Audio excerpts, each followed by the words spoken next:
Alright, this is the 1300 GS. I'm actually filming this at the very end after I did my ride here. There were people around here before, and I don't like talking to the camera with the people around. It just feels stupid. This is the bike. I used to be on a KLX 300R. This is a 1300 GS. Got the long suspension, the enduro package with enduro pegs in the lower position. You can tell these are in the lower position here. And we're going to go up. This is Maple Springs Trailhead in Orange County, and we're going to go up and down that trail. And this is my second time ever going off-road on the bike, and it is my second time on this particular trail. I'm solo this time. I wasn't solo last time. I am taking it easy, avoiding going over or extending beyond my skill range. So hopefully if you're a beginner and you're wondering what it might be like on a trail of this difficulty or lack of difficulty, this might be useful. I'm going to talk a little bit more during the ride about my skill level, which isn't very high, and so on. So hopefully you can gauge something about these trails.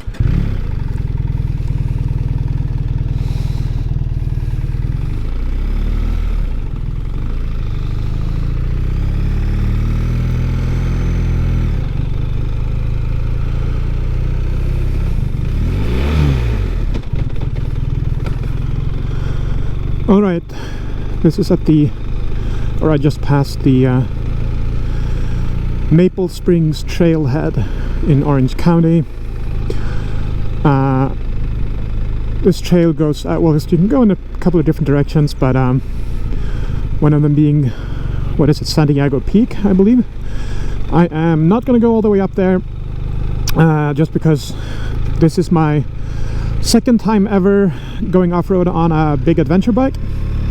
All my past experience off-road has been on dirt bikes. I have about maybe 50 hours or so going off-road, and that's starting from scratch with no previous riding experience. So I went up here last weekend with somebody. I wasn't solo at that point, so I know the trail, and I know that it's it's not challenging for me, but I don't want to get overconfident and stuff like that. And the remaining part of the trail that goes up to the radio station is supposed to be more difficult. I've seen videos of it, but and it looks easy, but usually it's very hard to tell from videos how difficult something actually is compared to when you're actually there in person. This part of the trail is, as you can tell, probably asphalt, which is obviously not much of a trail, but it's gonna become dirt road pretty soon here.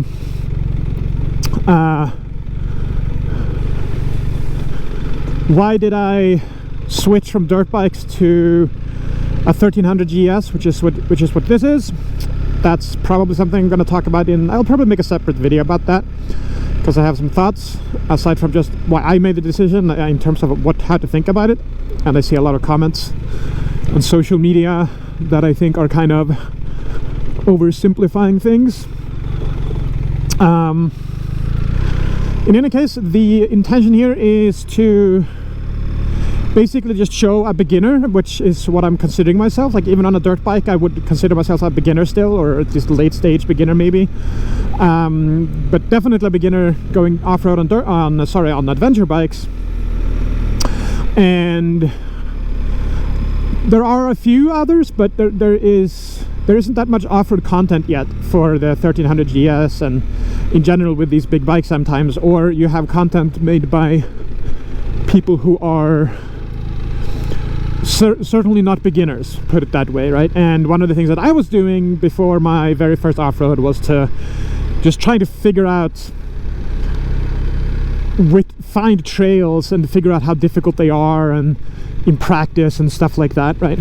And so perhaps this is useful to somebody that was in my position. Now that I've gone through this once, I have a good sense of how it feels to ride sort of, I don't know, easy to intermediate trails, I guess, in terms of all trails, on a bike that's this big.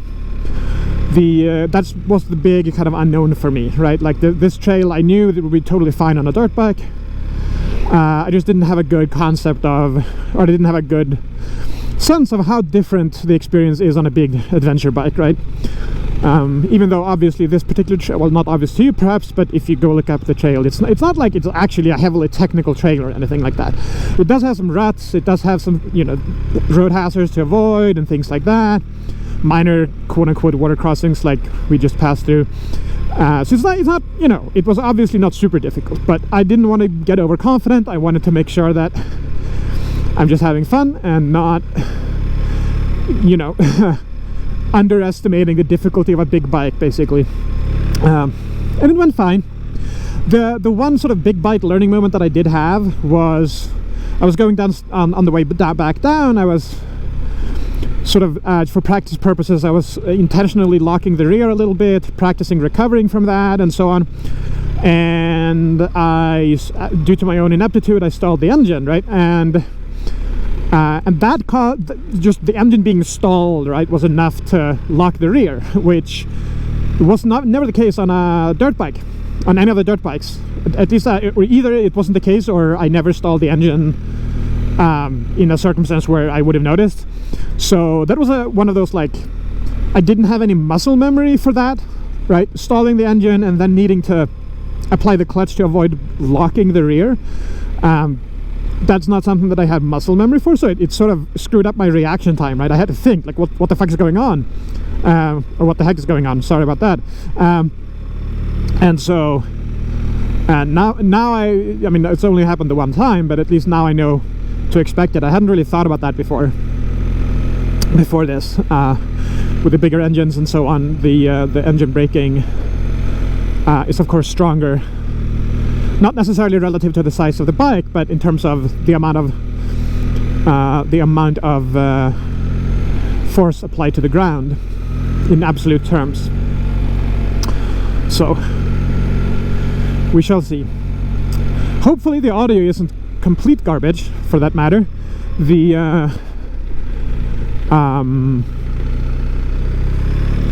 It's a new mic setup for me in this helmet, so hopefully it'll be useful.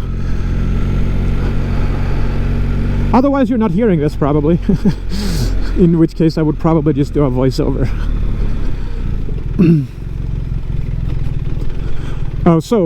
If folks are curious about what kind of bike it is, if you're trying to gauge what it's like riding on this trail with a particular bike, or if you're looking at the 1300, it's the this bike does have the enduro pegs to begin with, so I have them in the lower position for comfort, but obviously that's pretty subjective. Comfort and better access when standing to the shifter and brake. That's not too big of a deal. I have the longer suspension. It's a so-called sport suspension option on the bike. I cannot compare. I haven't, you know, I can't tell. I can't say how much of a difference it makes for this kind of riding compared to the other one, to the regular suspension, because I haven't had the opportunity to try both off-road. So I don't know, but that's what the suspension is. And yeah, that's pretty much it. In general, I found it's gonna get bumpy. I mean, we're still in the paved segment, but it's gonna get quite bumpy later on, and generally it felt really good. Like, as a person coming from a dirt bike, being like very worried that I'm underestimating how difficult it's going to be to ride this stuff on a big bike, I actually didn't feel like there was that much of a difficulty. Like, it felt really good. If anything, the suspension being so nice and plush is kind of nice, right? The standing position of this bike is really great for me. It's really comfortable, even though I'm standing properly, where I have my chin somewhere between the bars and the windscreen or something like that. Leaning appropriately forward, I think. We'll see. Once I get next weekend, I'm actually taking a course, and we'll see what the feedback is. But yeah, let's see if these folk let me through. Probably we'll make that happen.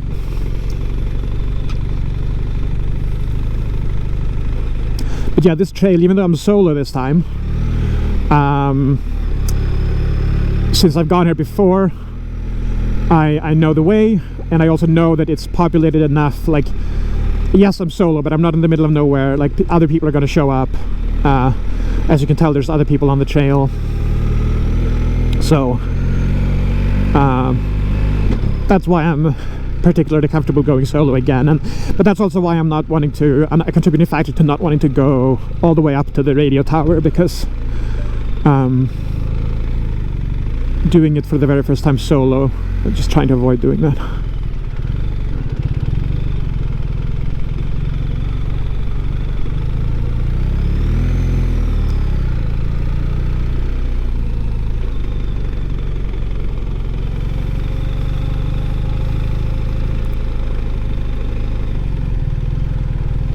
Yeah, as you can tell, there's a bunch of these types of road, sort of road hazards almost. It's not really difficult, you just have to pay attention and just, you know, not sleepwalk into it, which if you're on a bike, hopefully you're not sleepwalking to begin with, whether it's off-road or on the street.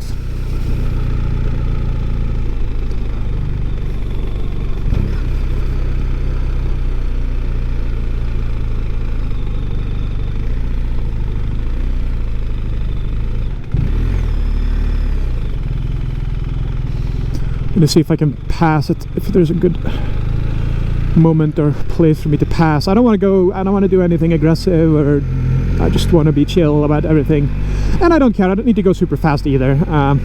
Later on, going uphill, whatever, depending on if they're gonna crawl super slowly, I might care about not being behind them, but for the moment I don't really care. I'm happy being behind them.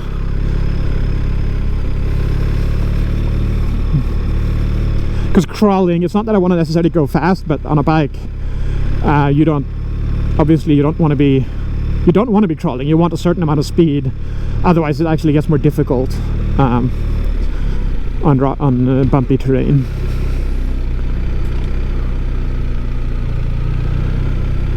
Thank you.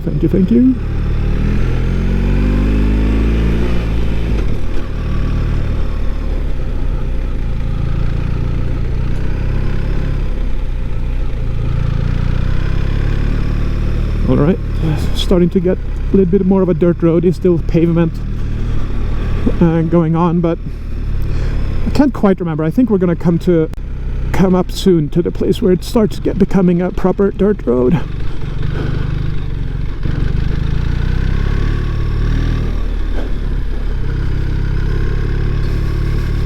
I actually find that I was standing a lot of the time going up and down this road. Not because you have to necessarily, it's not like you have to in order to negotiate the terrain or something. The trail is not that difficult, but it is good for, I mean, other than just wanting to practice it, it's also good for just comfort. Let's see if I can avoid stalling the bike. I actually did stall the bike here last time, which is, again, my ineptitude. Okay, there we go. Yeah, standing. So yeah, you don't need to. It's just A, I want to practice my standing position and so on, and B, it's comfortable. All these like little mini whoops and whatever else, like I'm going through right now. I'm not sure how obvious it is on the video, but you know, it's just not comfortable to be sitting. It's just too bumpy. So standing good feels great. Standing up rather. The peewees are out, it seems like.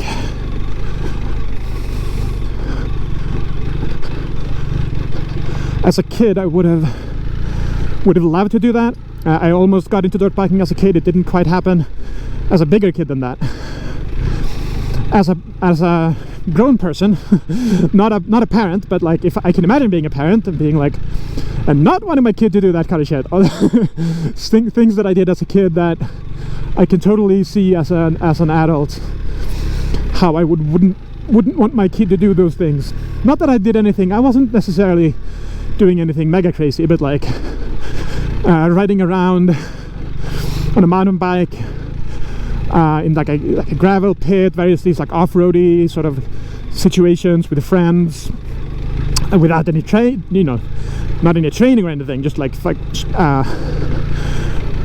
doing whatever, right? You're learning by doing, with friends.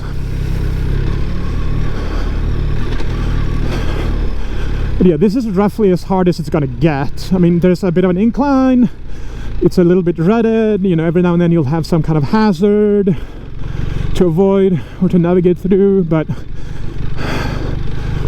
it's not going to get too bad.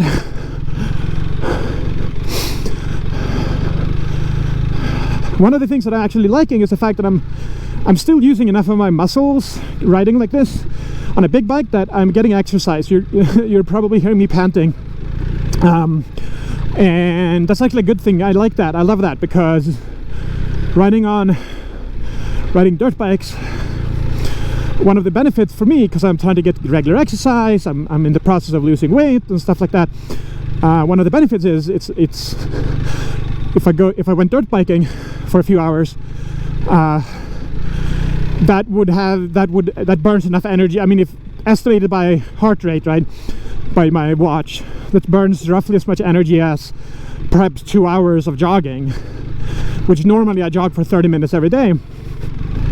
So just getting that for free, and it's fun, like it's a fun activity, that was just a great combination, right? So I was a little bit worried, hey, riding bigger ADV bikes on like much less challenging under less challenging conditions, here's like the worst rut probably or something, it doesn't get much worse than that on this trail, riding under less challenging conditions and so on, right? Is that still going to be, am I still going to get sort of an exercise out of that, right?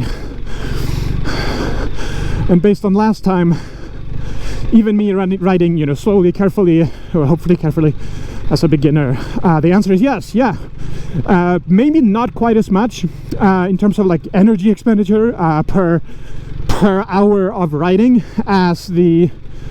as I got on the dirt bike, potentially. So it might be a little bit less, but it's still significant. It was definitely a completely reasonable amount of exercise, and I mean, I can notice that, right? Just right now, how much am I breathing? It's similar to when I'm out jogging. Not quite as much, but not too far off. So if I do this for an hour, that's easily more than my, in terms of cardiovascular activity, easily more than my my 1.5 hour jogging session. Having said that, I can't do this every day, because obviously, because you don't want to be, well, people do this at night, I guess, but I don't want to be doing this at night. No way. And so on working days and so on, obviously I'm not going an hour away from home, or an hour or two away from home to do this just to get exercise. But it's a really nice bonus when you're out there on a weekend.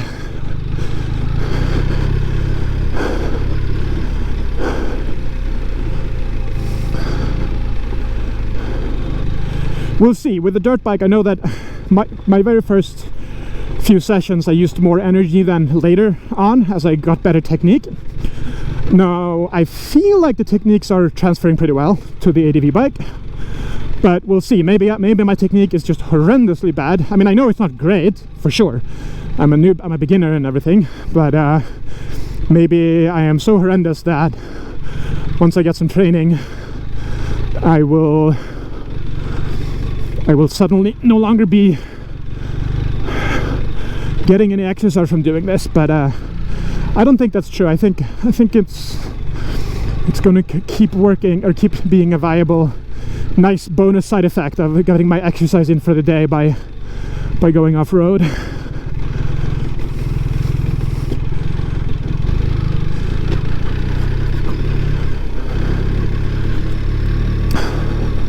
I can already feel, even though I'm not even at the place yet where I'm planning on stopping, I can already feel the urge to continue and going up all the way to the radio tower,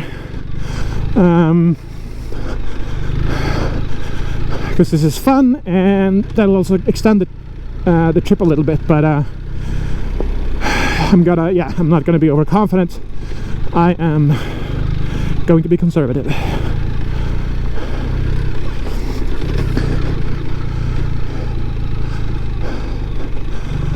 But I can feel the urge. I'm that kind of person, like always, ever since I was a kid, I guess. Probably because I got imprinted or something, because of all the off-road mountain biking is probably why. But if I see like a dirt road or something going up a hill, if I'm just like cruising down the highway in a car, on a bike, whatever, I just want to go there. I want to go on the thing, go on the road, see what's out there, and so on. That's just been a thing for me. All right, let's see. Whew. Which is interesting.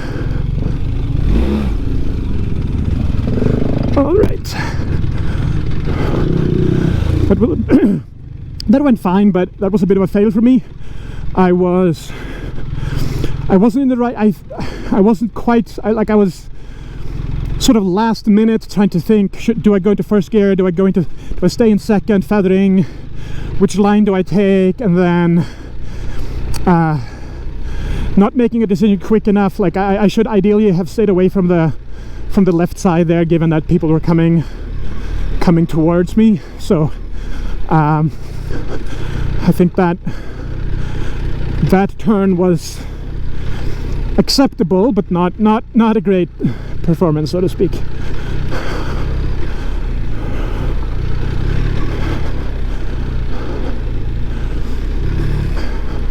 That's probably, so far, I didn't pay attention too much last time, but it's probably the trickiest point so far going up the trail, just because it's a pretty sharp turn, quite bumpy. You do have to care about your line, and you know, as always, be ready for opposing traffic.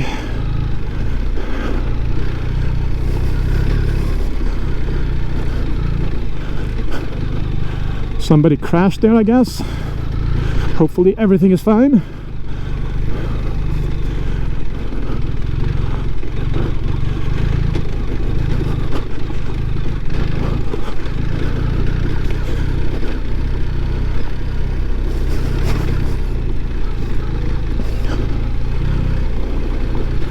Oh, I forgot to mention Trailmax missions. That's the tires. Those are the tires that I have on it now. Same as last time as well. I'm not going to talk about the tire, because I just don't have the experience of riding a bunch of different tires on bikes, so I can't make any subjective statements about, oh, it's bad or good, whatever, it's fine, la la la. I mean, it's fine in an absolute sense. I didn't have any issues. It feels fine, but I just don't have anything to compare with, so it doesn't mean much to people. But for what it's worth as a data point, I'm a beginner on a 1300 GS in sort of a easy to moderate, difficult sort of dirt road trail going up with inclines, and at least for me, I feel like there's no like issues with having too little traction or something like that. Of course, going at a slow speed, right? I'm not doing anything crazy here. I'm basically just going at what am I at the moment? Yeah, so basically 12 to 20, depending. I would say then something like that. Miles per hour, that is.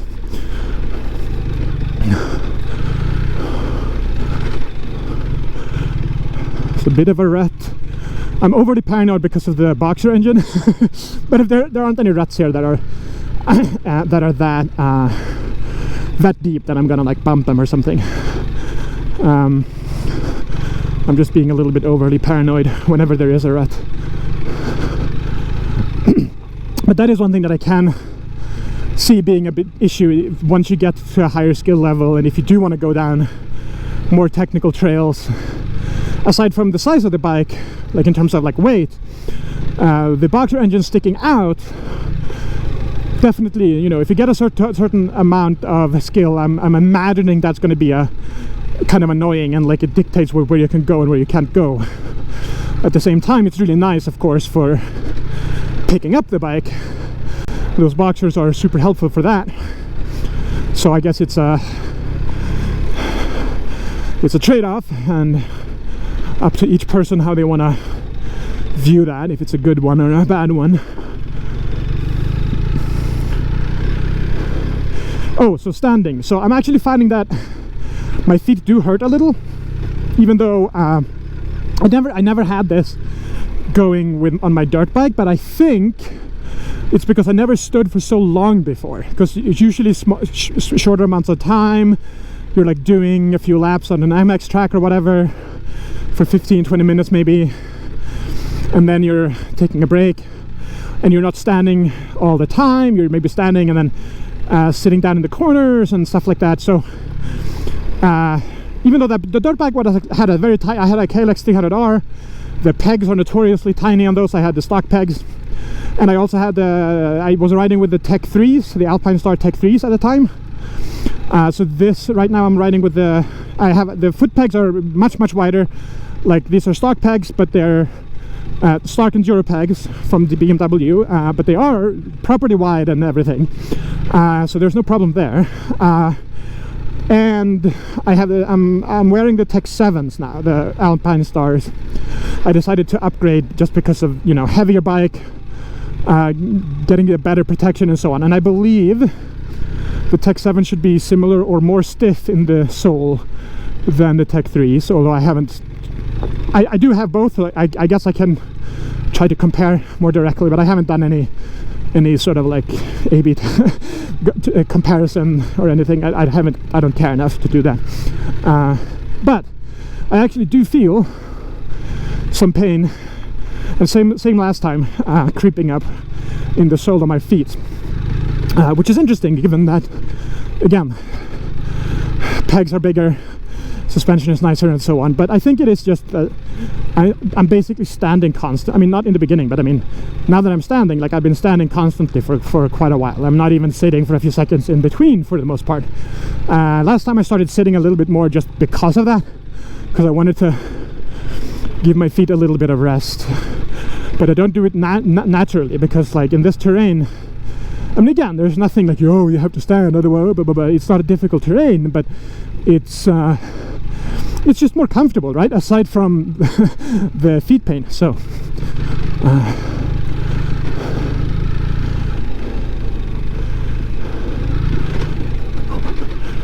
okay, that was a bit, I mean, that was fine, but my line there wasn't quite what I intended it to be. I was slightly closer to that rock. That rock wasn't big enough to be a problem, but still, I didn't quite judge that correctly.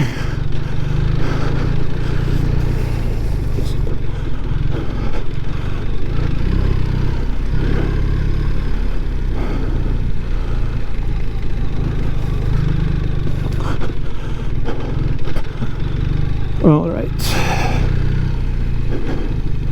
As you can tell, I mean, this is like what, 10-ish, something like that, in the morning on a Saturday. You know, there's a few people around on this trail. You're not super alone.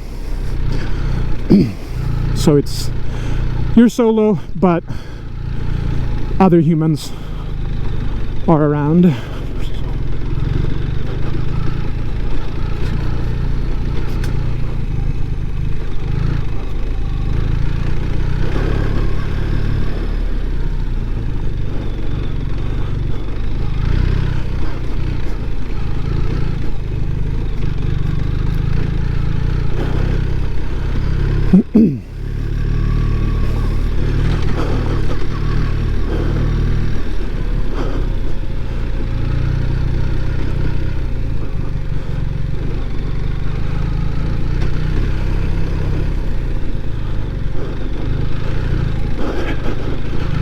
Yeah, so speaking of feet, time to sit a little bit just to give them a little bit of a reprieve.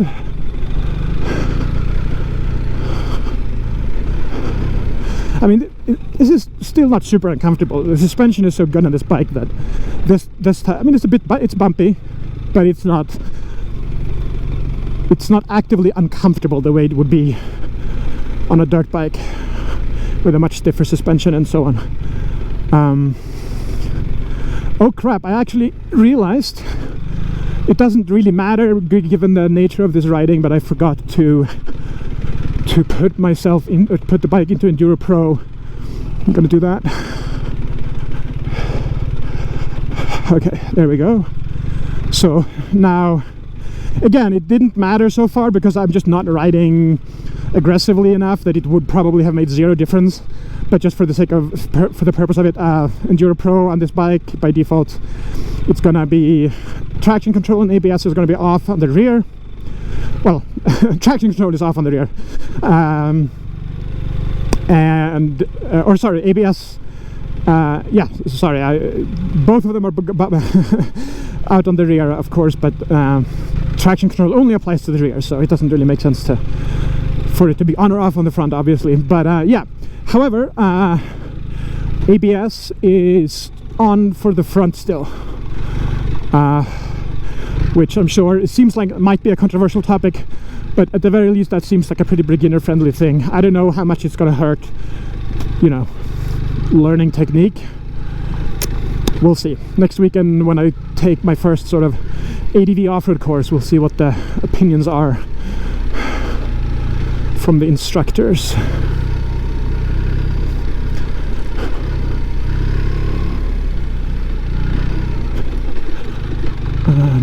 But yeah, the Enduro Pro, I believe the suspension gets a little stiffer as well, if I remember correctly, but I could be wrong about that. I didn't pay attention when I switched.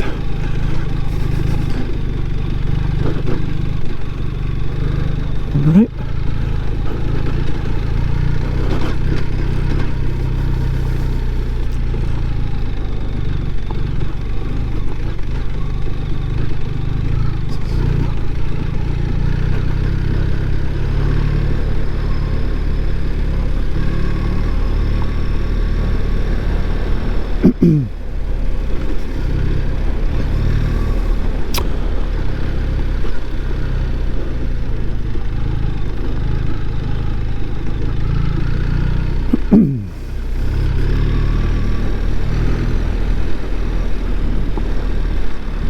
And here we are. This is going to be where I'm going to stop, even though I want to keep going, and just take a break and then turn back.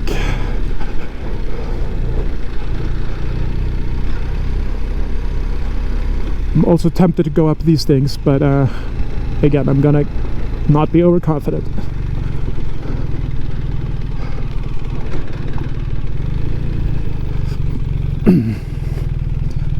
All right.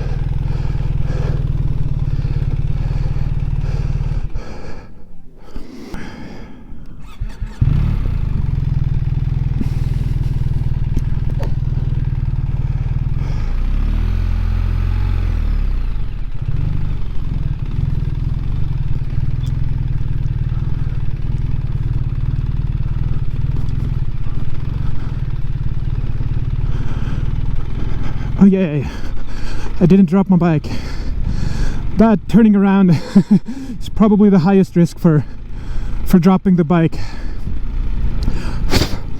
because of the uneven terrain and so on. That is actually also, I was parking around like on the top of that last time, and that was the closest I came to dropping the bike as well. This time I didn't get close to it, but that's just the kind of situation where it's extremely easy to drop it. Just going down the actual trail is, you know, unless something goes sort of wrong, you're not really going to drop your bike. I mean, that you might crash, you might screw up and stall the bike and drop it. You might do all sorts of things, but you know, generally speaking, you're just putting along. I mean, if you're going at this speed and with this the simplicity of this particular trail and so on. So I haven't yet to drop this bike. We'll see if I do by the end of this video. I have not had the need to pick it up yet, but knock on wood and all that. It was a weird line that I picked, sort of neither in the rut nor out of the rut. I say rut, that's very it was very mild, but still.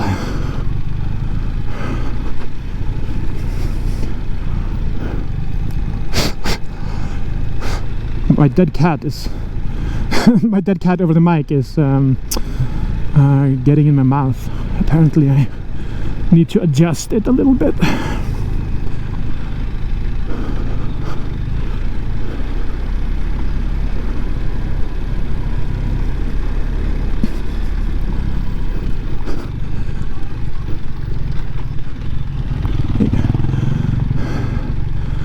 That's the issue with curves and blind corners with off-road. That's actually like the opposing traffic is kind of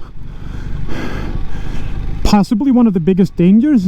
I'm guessing, at least if you're otherwise going, if you yourself, you're going pretty, reasonably slowly and within your skill limits and all of that, opposing, I mean, that wasn't too bad, right, necessarily, but a little bit, like you could see the guy or gal, I don't know, braking. It seemed like they were a little bit sort of late to realize, right? And that's always something to keep a lookout for when you have corners. Just other people, they might miss you, and even if they're not being like irresponsible or whatever, everybody can make a mistake, and both sides of the equation should be careful, obviously, to ideally both parties have to make a mistake for there to be an actual crash, unless somebody is actually going too fast, like just flat out too fast.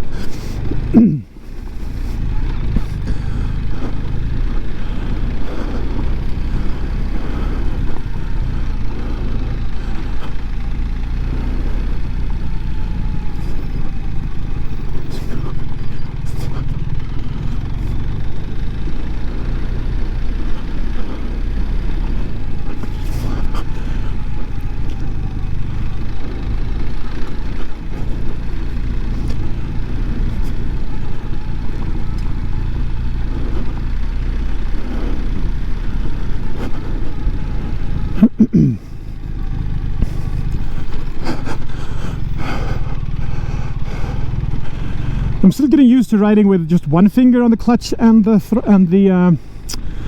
front brake. I usually do two when I'm street riding, but aside from people making the argument that it's harder to accidentally grab the fewer fingers you have, which is probably fair, I find that in a standing position, one finger just makes it a lot more comfortable in terms of the angle, like in terms of your wrist and so on. It's just less of a straining position while standing.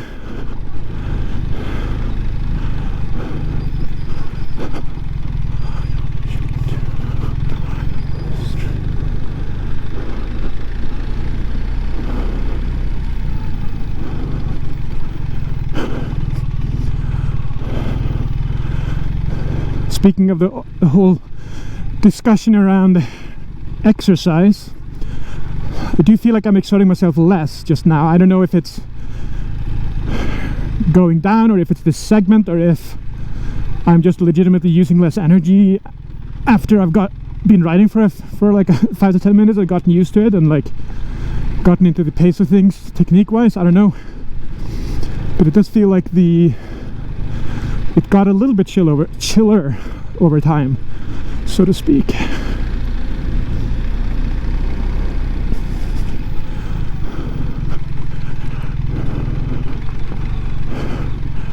One thing about this bike, if you have the center stand, I don't know if you've been hearing it or not, but it can be this bike in general is very solid, right? You don't have like a bunch of rattles and stuff, but if it's very bumpy, the center stand can make sort of clunky noises as it's sort of bouncing up and down. Doesn't really matter. It's just like a slight unfortunate like it takes away a little bit from the bike just feeling like a solid smooth bike when something is sort of rattling or making clunky noises, even though obviously it's not like a sign of anything being bad or wrong. It just takes away a little bit of the smoothness of the experience.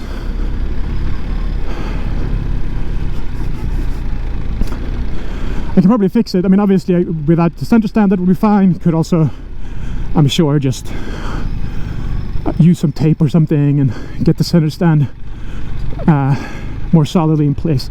I don't care enough to do something like that, just to tweak the noise or something. It's fine, I don't care.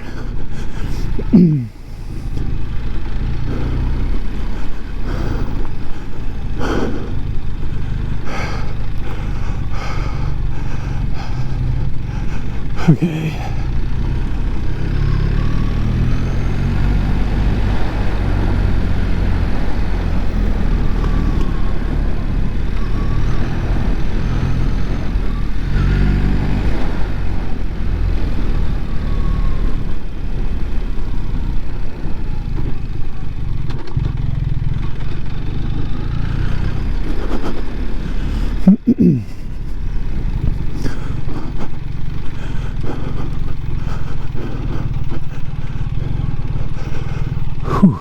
All right.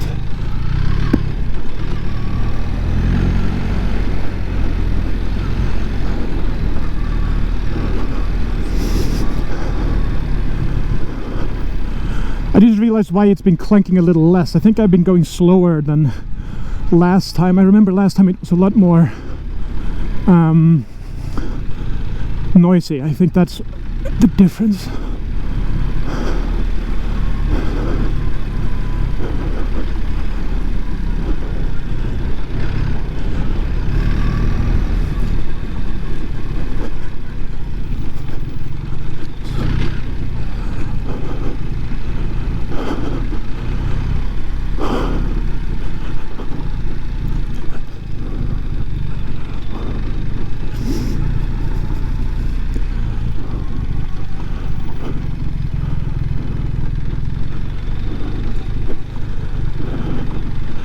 I'm trying to practice sort of consciously steering with my feet.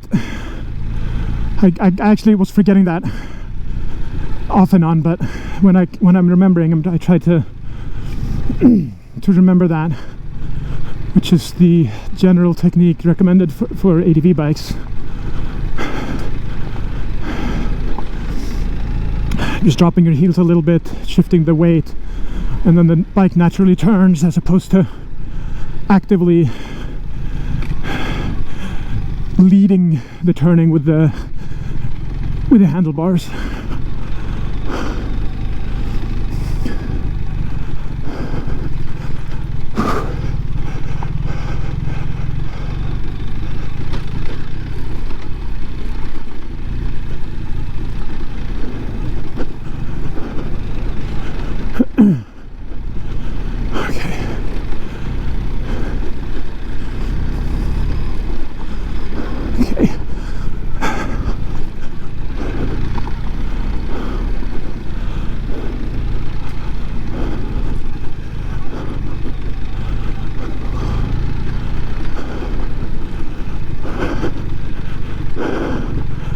Like I said, not very difficult, but just very bumpy areas like that. Okay.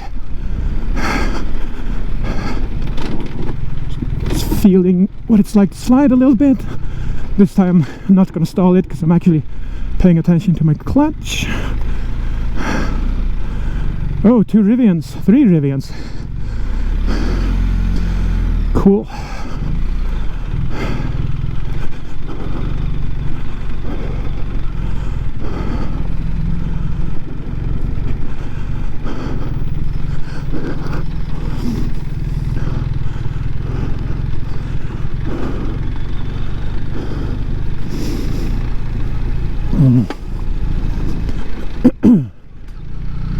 Okay.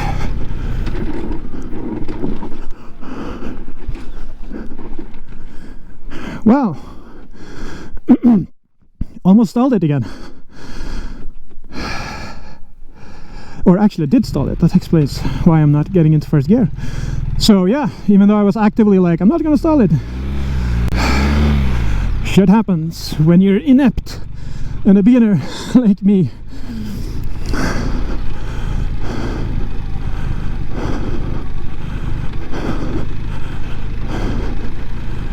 It's weird how I wasn't immediately sure. I mean, obviously the engine doesn't make a noise, right? So I guess my earplugs are effectively inserted today or something.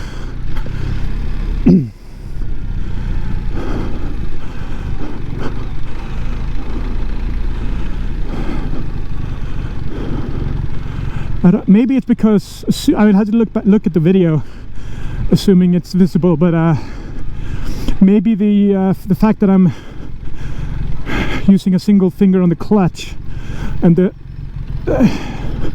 like the feel is sort of different. Maybe I just didn't have the clutch as far in as I thought. Just like a different feel and compared to my normal street riding, or I just forgot. I don't know. My intention was to, as I said, not to stall the bike.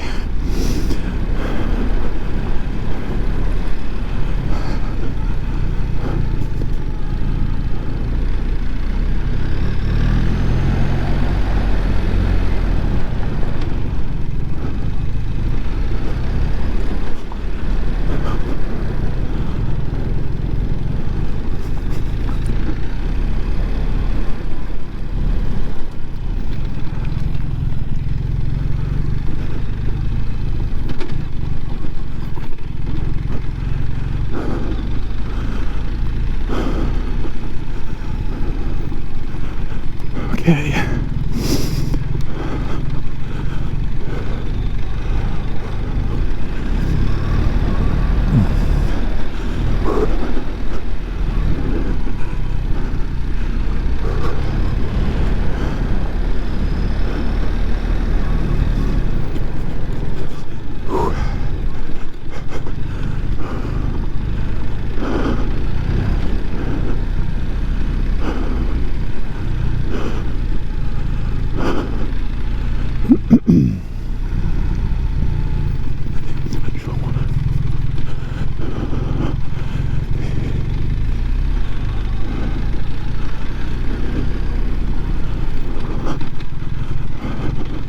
Yeah, I think I'm paying attention to clutch now, and I think that's what's happening. Like, I don't have the muscle memory in the same way. Like, there's just a different angle, different amount of force, like it feels like. So I think I'm just sort of, if I want the clutch in a certain amount, I end up pulling it too little, because I'm sort of pulling using my muscle memory from street riding with 2 fingers on the clutch. I think that might be what's going on.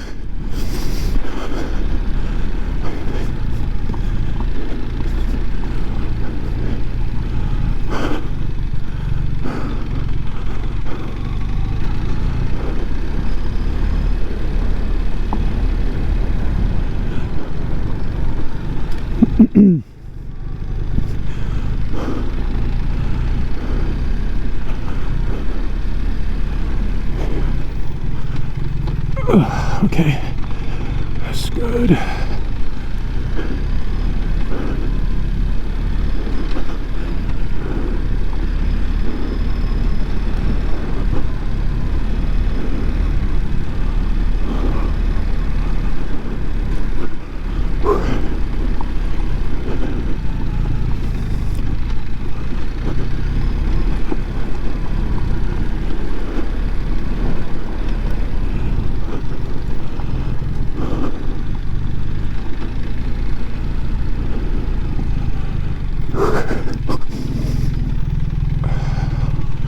It's almost hard sometimes to see the shape of the ground when it's really bright, even on this dirty, like, dirt road surface. Like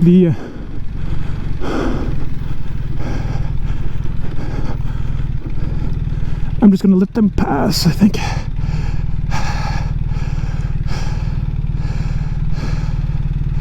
Just in case.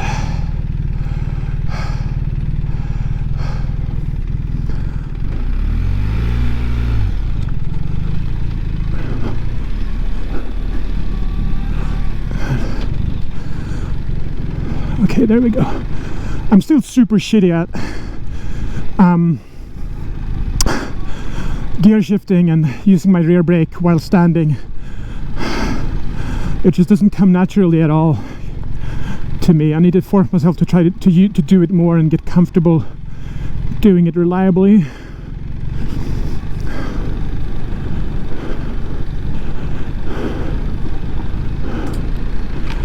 I mean, downshifting is obviously easy. The upshifting, even though I have the lower position and my boot can kind of fit underneath there, it's just a lot more finicky.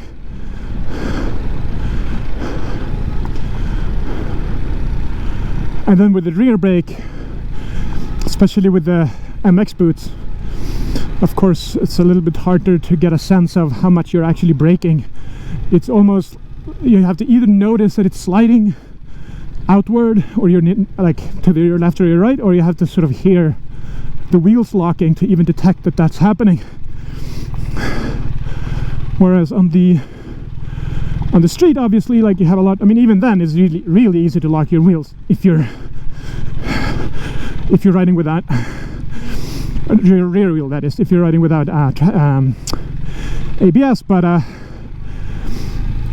there's a bit more of, like, telling. You can tell based on the bike's behavior how much brake you're actually applying, aside from the pedal feel.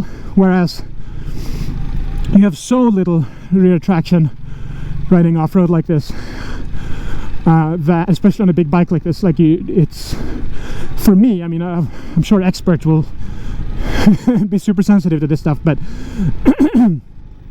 I find that it's hard to to gauge. Like it's the feel of the pedal which I find difficult when standing, just to judge how much you're applying pressure. And so until it actually locks, and even then it can be difficult, it's hard to tell for me.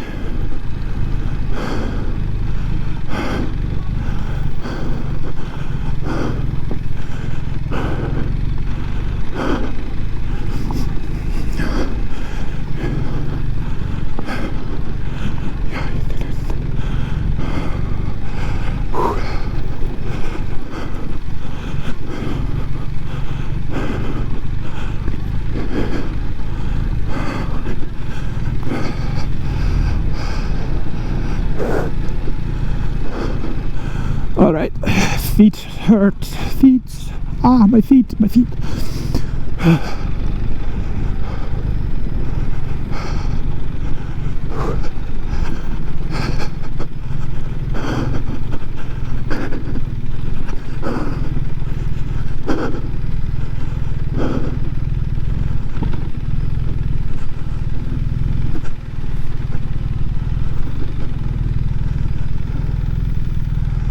There we go. All right, back on the pavement. Whew, getting hot in the helmet. So that was this trail. So yeah, on all trails I think it's listed as a moderate, but again, that is, I believe, with the portion of the trail that's that goes up to the peak with the radio station and all that. And from a couple of different people, one YouTuber and another person, it does get more difficult. So I don't really know whether the portion of the trail that I just went down, whether that would be considered easy or still moderate or whatever. But then I think these ratings, it's hard to, like, I think the ratings are mostly from the perspective of folks doing or being on four-wheeled vehicles. So I'm not sure, I can't speak from too much experience, but I get the sense that it can be hard to translate the difficulty, because it's not, you're not just adjusting up and down a certain amount, like a percentage or something in your head, right? Because certain types of terrain is going to be perhaps very challenging on the four-wheeled vehicle, but not too challenging on a bike, whereas other types of terrain could potentially be the opposite. So if you have something that's maybe, let's say, moderate for four-wheeled vehicles, it might be that is very difficult for a bike, I feel like, or it could be that it's very easy for a bike, just depending on the reason for why the trail is moderate, as opposed to easy for the four-wheeled folk. That is a potential example of that, actually, in the sense that on a bike I don't even have to go down that thing. I can just go in the middle, right? So that was super easy. And not that that was hard for the four-wheeled vehicle either. I mean, I guess they were just, you know, being careful, not going too fast, and had to back up a little bit. But still, like that was actually a very interestingly timed example of how depending on the cause of difficulty, it may or may not translate between two-wheeled and four-wheeled. Same, I mean, all these that I'm just passing, right, all I'm having to do is just look at it and be like, yeah, I'm just gonna not go in it. Right? But if my vehicle is wide enough that I have to go in it, that's a different situation. And that different implications on, you know, ground clearance, potential impacts on tires, like probability of getting a flat maybe, and potential to get stuck, and so on.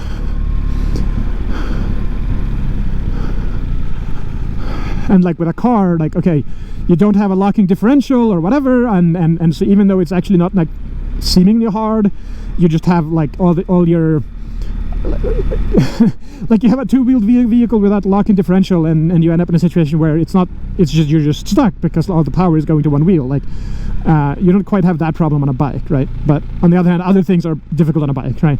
So especially on a big bike.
water things, I don't want to say water crossing because like it's just some water on the ground. It's not like an actual like water crossing, like a deep situation. But I get a little nervous around them because you never know. Like I remember I encountered one of those up in the mountains, and you have like a warning sign saying algae, right? And then you have a little bit of water. It's just like a couple of inches, and it's like, sure, it's easy enough, but is it going to be like hyper low traction, right? I've seen, you know, folks basically just carefully going in a straight line and just wipe out all of a sudden, right? Because over water.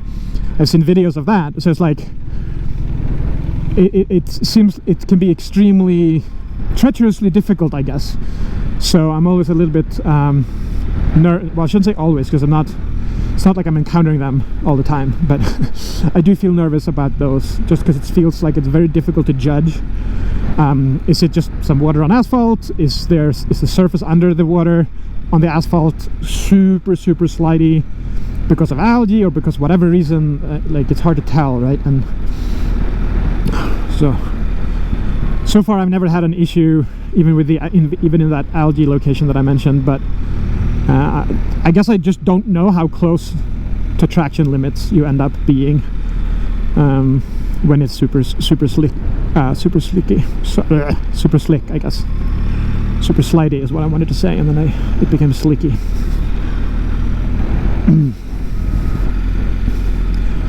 So yeah, I guess TLDR. I don't know. I mean, if you've never ever gone off-road at all, I imagine that trail may not be the best place to start. I mean, certainly, even though it's not super difficult. But I guess the data point here is for somebody who's still very much a beginner for dirt bikes, and this is the second time I went on the ADV bike, but even the first time, right? Like it's fine. It's not really challenging as long as you have the basics in place, I would say. And by the way, I'm also a beginner, I would say, for street riding. Like, I have maybe 3,500 or so miles now, or something like that. So I don't know when you stop calling yourself a beginner, but I wouldn't, you know, I certainly wouldn't be an expert there either. So I don't know, I'm just trying to give you a sense of like how difficult is that for a particular type of rider. How much technique is necessary, right? And in terms of technique, like, all I was really doing is just trying to have a good standing position, mostly for comfort. I was riding in second gear almost all of the time. Always fingers on clutch and brake, making sure that I'm feathering the clutch actively, although ironically I still managed to stall. But leaving that aside, just feathering the clutch actively, like I'm not letting the engine dictate my speed, right? I'm actively moderating my speed with the brake when it downhill, in turns, and feathering like very actively, not getting lazy and just sort of letting it roll at whatever speed it wants to, right? Always being in control and making that decision and actively adjusting. Otherwise, just keeping a decent speed, keeping an eye out in front, and just being intentional about my line choice. Like, am I going to the left? Am I going in the middle? Am I going to the right? That's pretty much what I was doing, right? And avoiding stopping, right? The stopping on an incline on the poor ground, right? That's can be very difficult to do, especially if you're not doing so in a controlled, planned manner. Like, if you end up doing that because you're like freezing up or getting scared, or there's an issue and it's sudden, then dropping the bike is fairly likely at that point, I would say, if you're a beginner. I mean, which includes me, right? So I'm not trying to speak down here to beginners. I just that's the most likely scenario where I would imagine that I would drop the bike, is if I had some kind of issue, whether it's the stall, for example, that I had.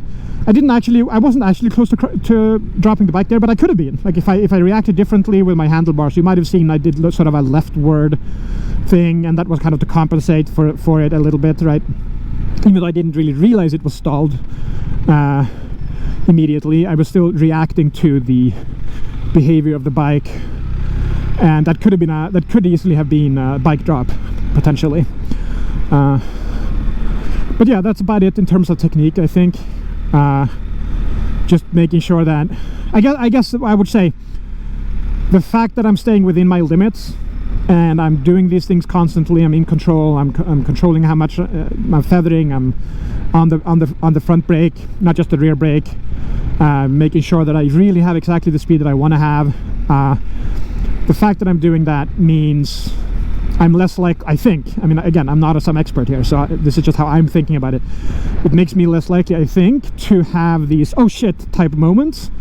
Like if I'm going a little bit too fast, if I were to go for a little bit too fast for my comfort at any moment, because I'm not actively moderating my speed, and then I combine that with oh shit, I realized a little bit late that there's a thing on the ground, like there's a big rock on the ground, or oh, the turn was a bit tighter than I thought, or something like that. Like that adds up, and now the risk of having an issue, I think, increases, right? So I guess to me, I suspect that a lot of it. Ooh, that was actually, I was sliding a little bit there. Speaking of my my past comments, like I was going straight. I wasn't you know, accelerating anything, or I was smooth over it, but I could still feel the back end actually slide out a little bit. Presumably that must be algae or something else built up under that water, because that's of course not what happens if you're just on wet pavement, right? Okay, time to stop for a moment.